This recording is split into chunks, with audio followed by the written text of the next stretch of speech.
قتل حسین اصل میں مرگ یزید ہے۔ قتل حسین اصل میں مرگ یزید ہے۔ اسلام زندہ ہوتا ہے ہر کربلا کے بعد۔ اسیران اہل بیت کا قافلہ نیزے پر چڑھے ہوئے سر حسین علیہ السلام سمیت دمشق کی طرف دربار یزید کی طرف چل رہا ہے۔ راستے میں ایک مقام بحران آتا ہے۔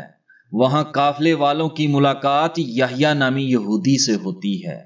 اس نے جب سر حسین علیہ السلام کو نیزے پر دیکھا تو پوچھا یہ کس کا سر ہے؟ یزیدی سپاہیوں نے کہا حسین ابن علی رضی اللہ تعالیٰ عنہ کا۔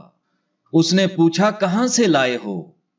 یزیدی سپاہیوں نے کہا کہ کربلا سے لائے ہیں۔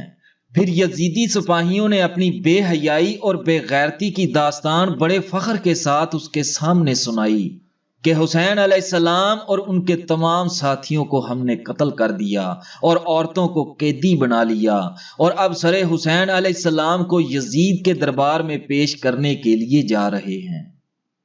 جب یحییٰ نے یہ سنا تو وہ غصے میں آ گیا اور مشتعل ہو گیا۔ اس نے کہا تمہیں اس فخر سے واقعہ بیان کرتے ہوئے شرم آنا چاہیے۔ تم انتہائی بے غیرت اور ذلیل ہو۔ اسلام لا کر بھی تم نے آل رسول صلی اللہ علیہ وآلہ وسلم کو شہید کر دیا۔ تمہارا حشر انتہائی خوفناک ہوگا۔ یزیدی سپاہی یہ سن کر بھڑک گئے۔ ان میں سے ایک نے تلوار نکال لی اور یحییٰ کی طرف اس غرض سے بڑھا کہ اسے قتل کر دوں۔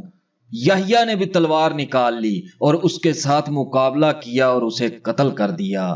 جب یزیدی سپاہیوں نے یہ حال دیکھا تو بیک وقت یحییٰ پر حملہ کر دیا۔ یحییٰ نے 4 اور یزیدی سپاہیوں کو قتل کر دیا اور آخر کار خود بھی قتل ہو گیا۔